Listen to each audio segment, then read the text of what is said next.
Hi, in this tutorial I will demonstrate how to build a simple model using the Cell Collective. Biologic Builder is a tool and a component of the Cell Collective which allows users to define the most complex biochemical regulatory mechanisms without the need to enter or modify any mathematical equations or write any computer code. As an example, I will use a simple epidermal growth factor receptor network. Note that the variation of this network was the subject of a previously published paper. I will go ahead and create a new model. The model will be constructed by defining the regulatory mechanisms of each species in the network. Notice that in our example, EGF receptor is activated by two different growth factors. We will refer to them as external species, in this case HRG and NRG, which will represent the extracellular environment. Because these species don't have any regulators, there is no regulatory mechanism to define for each species. Instead, their activity is interactively defined by the scientists during simulations, which we will show later. We can now proceed to add the first species. In this example, we will start by defining the regulatory mechanism for EGF receptor. As mentioned earlier, and as is visualized in the diagram, EGF receptor is independently activated by two growth factors. Species activators are defined in the positive regulation center.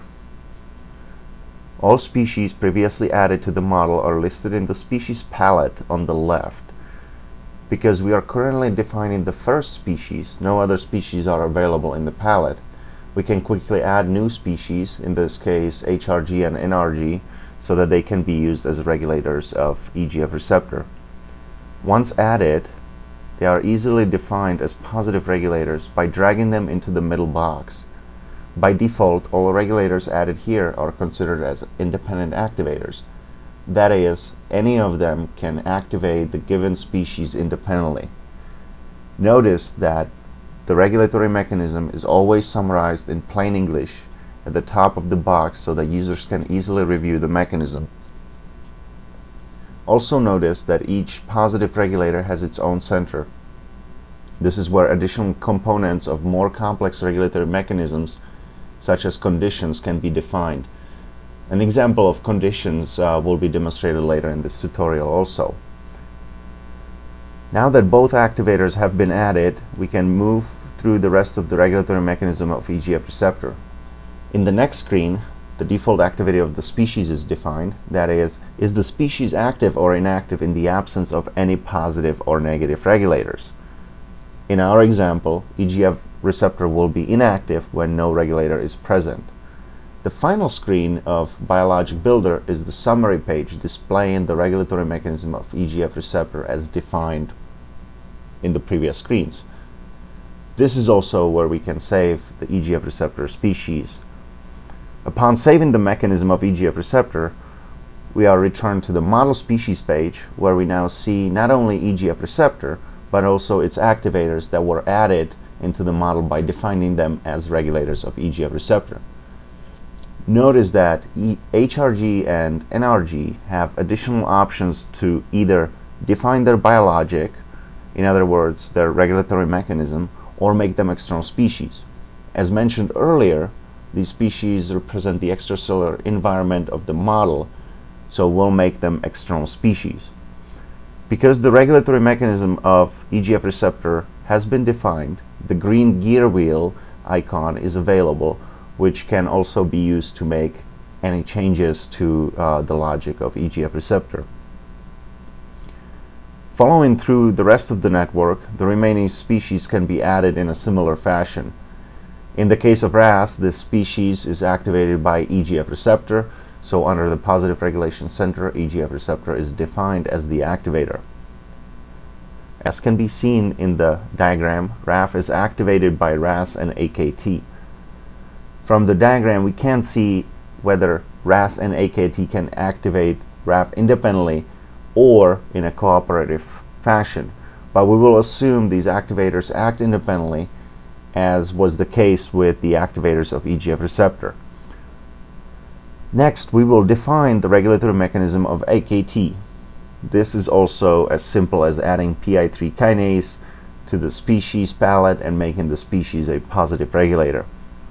In the case of PI3 kinase, as we can see from the diagram, the species is activated by EGF receptor and inhibited by ERK. While the activator is added the same way as the previous species, the inhibitor ERK is added under the negative regulation center. However, because both positive and negative regulators play a role in the regulation of PI3 kinase, we have to indicate if the inhibition is stronger than the activation in the case when both the activators and inhibitors are present and active at the same time.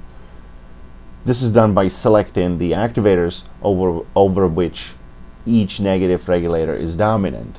In our example, ERK will be dominant over EGF receptor. Finally, let's define the mechanism behind ERK, which is activated by RAF in our example. When the regulatory mechanism for all species have been defined, the model is prepared for simulation in the background. On the model page, we can see the status of the model and whether it is ready for simulations. This process usually takes less than a minute. I will head over to the simulation page, and as we can see, our model is already available for simulations. When selected, we can see all the components of the model, and I will select ERK and AKT to add to the legend and start the simulation. As we can see, the two growth hormones representing the extracellular environment have sliders next to them so that the user can change the environmental signals interactively during the simulation. This gives the scientists a great way to test a number of what-if scenarios that would require separate experiments in the laboratory. Now that we have seen how a simple model can be created in the Cell Collective, I will demonstrate how biological conditions can be defined to model more complicated biological mechanisms. To demonstrate how biological conditions can be added, we will consider a slightly modified version of our initial model. In this model, we will include PP2A, a phosphatase responsible for dephosphorylation of RAF. This dephosphorylation is necessary before RAS can activate RAF via translocation to the plasma membrane. To capture this mechanism in the Biologic Builder tool, in the positive regulation center of RAF, we will open the RAS center and add a condition which I will name dephosphorylation. You can name it anything, but it should indicate the biological process. Then I will add PP2A to the species palette and add it in the condition by dragging and dropping the designated condition box. You can see that conditions can be defined in a number of different ways depending on what the biological mechanism is. As mentioned before, you can always review any changes to the regulatory mechanism in plain English at the top. In addition, when I save the condition and return to the positive regulation center, we can see the summary of the activators as well as any associated conditions. I'll go ahead and save the RAF mechanism and return to the model species page now. As we can see, we are now prompted to either define the regulatory mechanism for PP2A or make it an external species.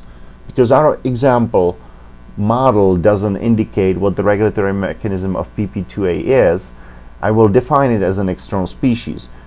Note that the model has to be complete and all species either have to have a regulatory mechanism defined or designated as external species in order to be simulated. In our example, when we go to the real-time simulator, we see that the activity of PP2A can be controlled by the user, as is the case with the growth hormones. Note that when the scientist is ready, they can expand the model and add the internal regulatory mechanism of PP2A so that its activity is regulated like the rest of the cellular components. This concludes the model creation tutorial of the Cell Collective. Thank you, enjoyed the software, and please let us know with any feedback.